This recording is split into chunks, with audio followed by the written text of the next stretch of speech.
The girl in my peripheral vision. I don't know when I first saw her. Not really. It started as a feeling, like someone was watching me. You know that sensation when you're alone, but your body tells you something isn't right?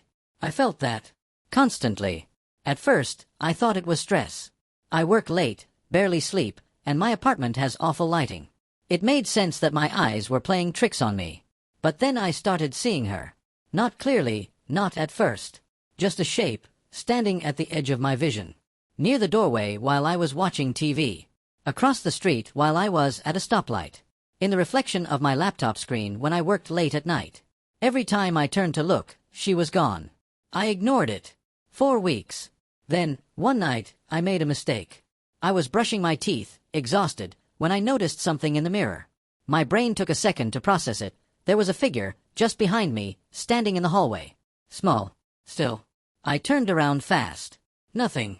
My heart was pounding, but I told myself it was my imagination. Maybe the shadow of a coat rack, or a weird trick of the light.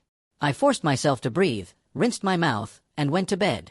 But I couldn't shake the feeling that I wasn't alone. The next night, I saw her again. This time, I wasn't alone. I was on a video call with a friend. My webcam was on, and I was mid-sentence when they froze. Their expression shifted.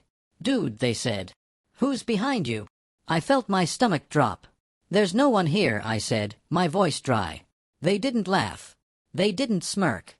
They just stared. And then the call disconnected. That was the night I locked my bedroom door. It didn't help. I woke up around 3 a.m., disoriented, my throat dry. Something felt off. The room was too quiet. Too still. I turned over and nearly screamed. She was standing in the corner of my room. Closer than before. I couldn't see her face, but I could feel her staring. My body locked up, paralyzed with fear. I tried to move, but I couldn't. My breath hitched as the air felt thick, suffocating. Then she moved. Not fast. Not slow. Just enough that I could see the unnatural way her head tilted, as if she was learning how to hold it up. I blinked. She was gone. The next morning, I left. Packed a bag and drove 3 towns over. Found a cheap motel, paid in cash. I didn't care, I just needed to be somewhere else. I stood in the motel doorway for a long time before stepping inside.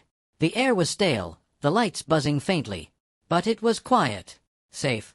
I let out a breath, locked the door, and turned to put my bag down. And then I felt it.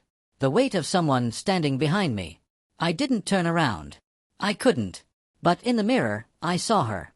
Right behind me. Closer. Waiting. I don't think I can leave this time.